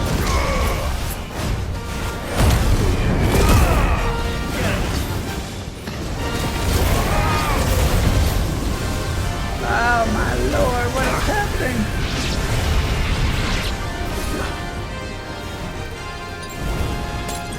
Already.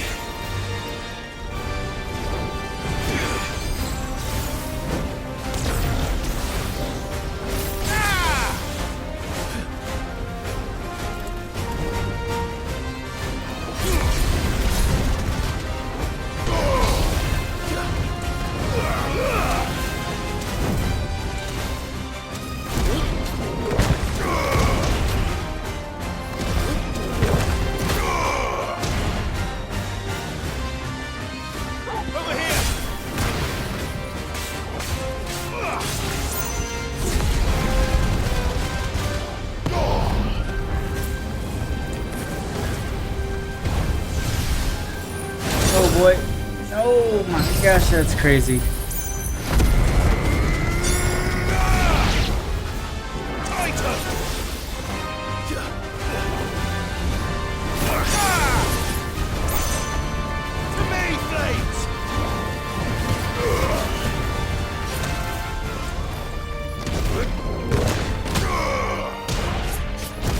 About to kill him.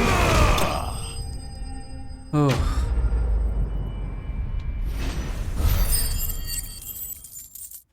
Yeah, when he duplicated himself, that could have really messed me up. Your reign is over. This looks like the stuff. Let's see if there's any more.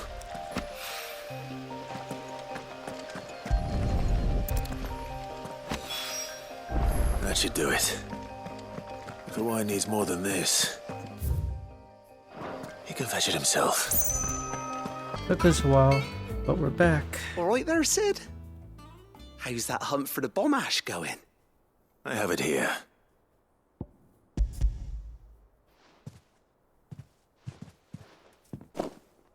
That's the stuff. And plenty of it, too. Enough to keep the alembic bubbling away for a good old while. You're a gent, Sid. Let none say otherwise. Right then. Let's get this contraption up and running.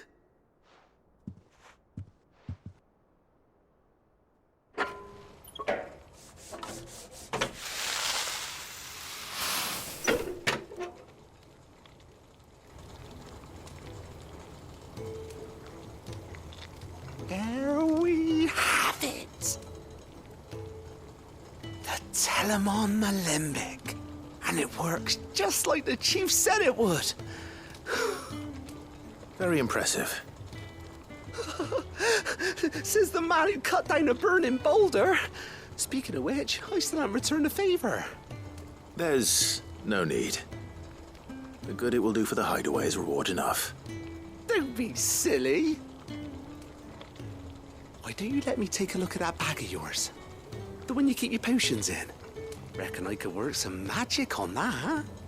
What kind of magic? Well, we happen to have isolated a substance in our test run of the alembic that I reckon will make even the toughest leather supple as anything. Thought we might use it to breathe new life into old boots and the like. Save the hideaway a few gil. Ah, I reckon if we slap a bit on your bag, it'll loosen it up enough for you to squeeze in a bottle or two more. Well, it can't hurt to try, I suppose. That's the spirit. Leave it with me. I'll only be a mo.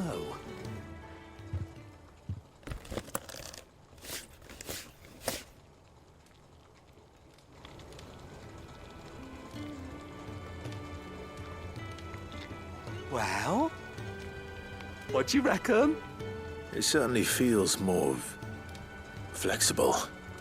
Right? Told you. Thank you. I think. No. Thank you for supporting Mid and the rest of us in our endeavors. Without you, we'd never have been able to discover wonders like that stuff I rubbed on your bag. And I'm telling you, there's plenty more where that came from. Sweet. So we should be able to hold more potions now, which will definitely be helpful.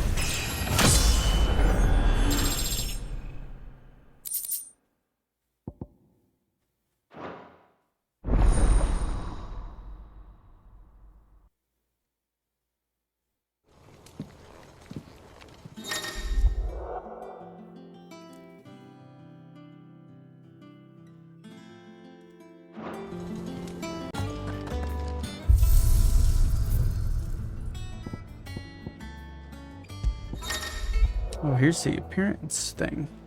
Use the appearances option in the red stone to change the outward appearance of Clive or his party members. The appearance of Clive's weapon can also be changed to that of any previously obtained weapon while maintaining the current weapon stats. Heck yes. So we got normal Clive, burnt black. Ooh. Come on. Snow White. I mean, icy blue torgal. Yeah, we're just gonna run with everything. What? Yo, that is sick. All these are freaking sick. Okay, so I can equip any previously held weapon, which is freaking awesome. Grindstone is cool. That's the one I have right now. But I think I gotta go Flame Tongue. I mean, it's red. It fits the theme. I'd definitely say it's like the best weapon we've had so far. Heck yeah. We got Flame Tongue back. That's sweet. Where's Torgal? What's up, buddy? What's up, buddy?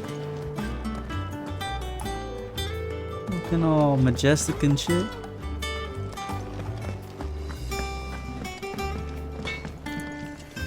What do you need? A Sanfordine, do you? Oh shit, we have the bomb ember for Excalibur.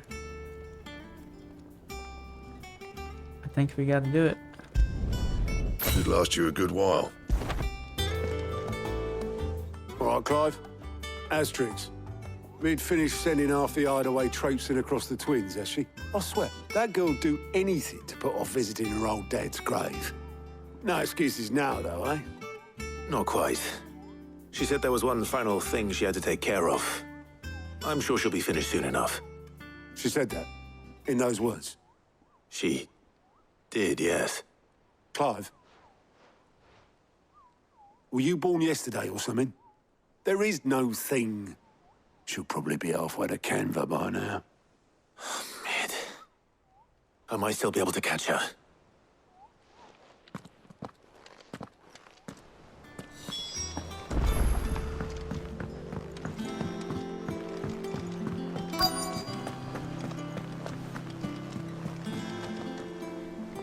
Obolus, have you seen Mid? Yep. In a boat, going that way. Then I'm too late. You in a hurry and all, are you? Oh, I offered to take her across, but she wouldn't wait. Just paid for a dinghy and rowed off. Oars going like the clappers. Got some life in her, ain't she? But anyway, I was on my way up to see you, as it happens. Got a letter for you. Urgent, by the sound of it. One of your uncle's men said I was to hand it to you in person, post-bleeding haste. And you're here now. Thank you, Obolus. Don't mention it. What tidings, Uncle?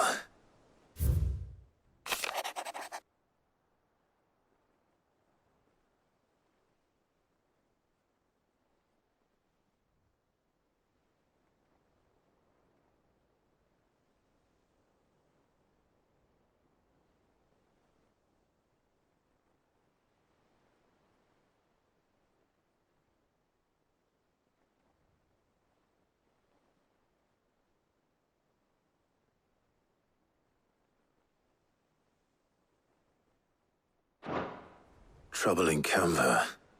Well, I'll need someone to keep an eye on Mid.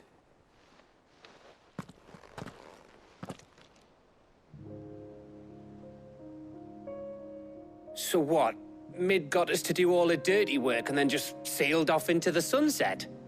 It, seems that way. Well, nothing we can do about it now. But next time you plan on visiting Sid, you might want to tie her to something before you suggest it. Yeah. Ah, don't be so hard on her. Gotta admit, the dirty work was kind of fun. Everyone pitching in and all that bollocks. Just like when we built this place. You're right. This outfit looks dope. Anyway, we all set to head to the old hideaway. I could do with getting to Canva pretty sharpish. Wouldn't do to keep Lord Rosfield of the Seven High Houses waiting now, would it? Not after he asked for me personally. Gav will be leaving with me. Will you mind the place while we're gone? You can count on me. Just be sure to give Sid and the others my regards. All right. Oh, by the way, Jill will be joining us too. She's got some things to take care of, but she'll meet us there. I hope she's telling the truth at least.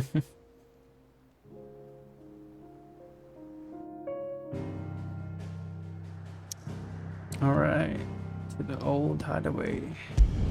Sid's legacy, it's called now. Which makes sense.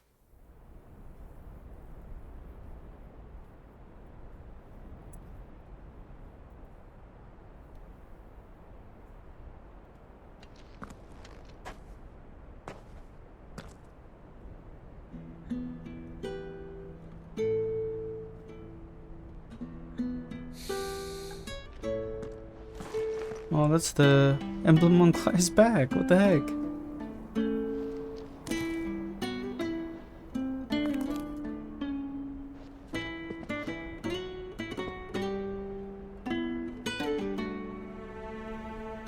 Well, Sid, I remember what you told me.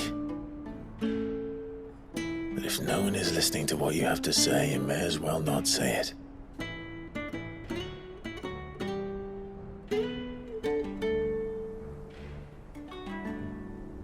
But I will say this, old friend. Hugo Kuka is gone. His shadow looms over us no longer. It's a pity the Phoenix can't be in two places at once. If he'd have been with us, maybe he could have done something for the lost. Not even the Phoenix can bring people back from the dead. Life has a beginning and find an end.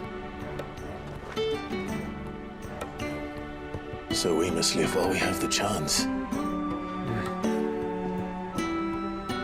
And not as slaves to the crystals, but as free men.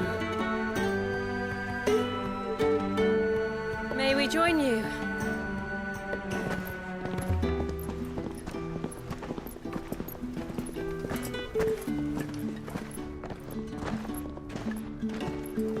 Lady Karen, what a pleasant surprise. I thought I'd drop by and see how you were all doing before heading off to restock my supplies.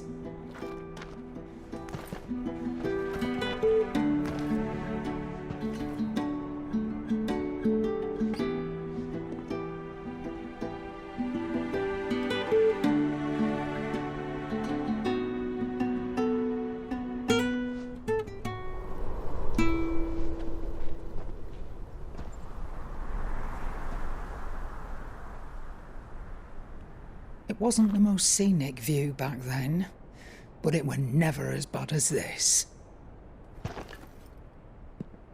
I know. The blight marches on. And soon, there will be no escaping sights like these.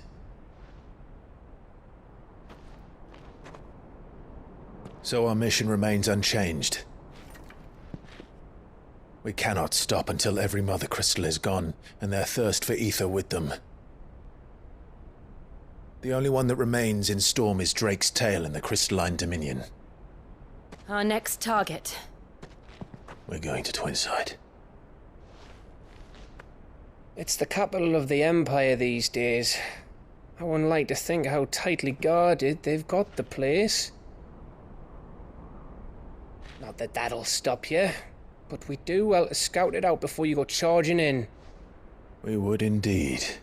If you're off to the Dominion, you can take this great lump with you. Goods. Oh, I am sorry. Have you forgotten you're the most wanted man in the Twins? I thought you might like to disguise yourselves as the attendants of a travelling trader, assuming you've no better ideas. You wanted to buy yourself some tools, didn't you? Well, now's your chance. You're letting me go? With them? Oh, thanks, Nan! Stop that! You'll break me bones, you great galoot!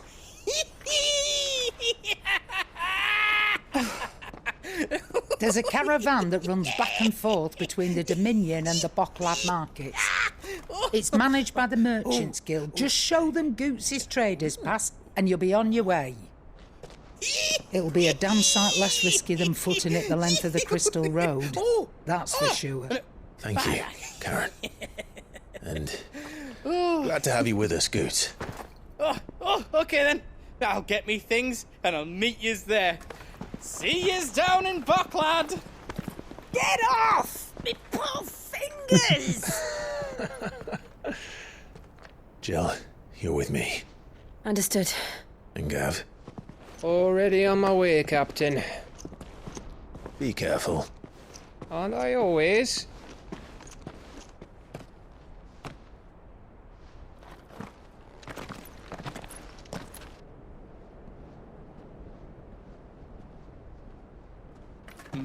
Do you see that, Sid? Your protege's making a proper little outlaw of himself.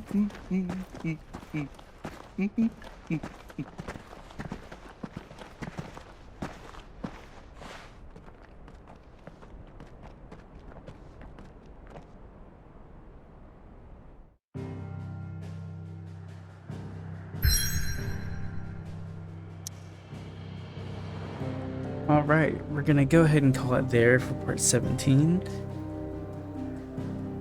Next place we're headed off to is it Latney's Cleft, I think? There was a lot of back and forth in this one, a lot of side quests, but I feel like all in all it was things that I'm glad happened, glad we got to see. The outfit changes are dope, the sword changes are dope, like the appearance and customization is nice. I'm not sure about Torgal's skin. Like, I do like it, but he's so adorable the way he already was, so I might switch that back. Anyway, if you made it this far, I appreciate you so much, and if you enjoyed this at all, go ahead and smack the like button because it does help with the channel a lot. And if you want more of this content, subscribe. I am going to be posting the entirety of the FF16 main story. My name is Draco, and I'll catch you in the next one. Peace.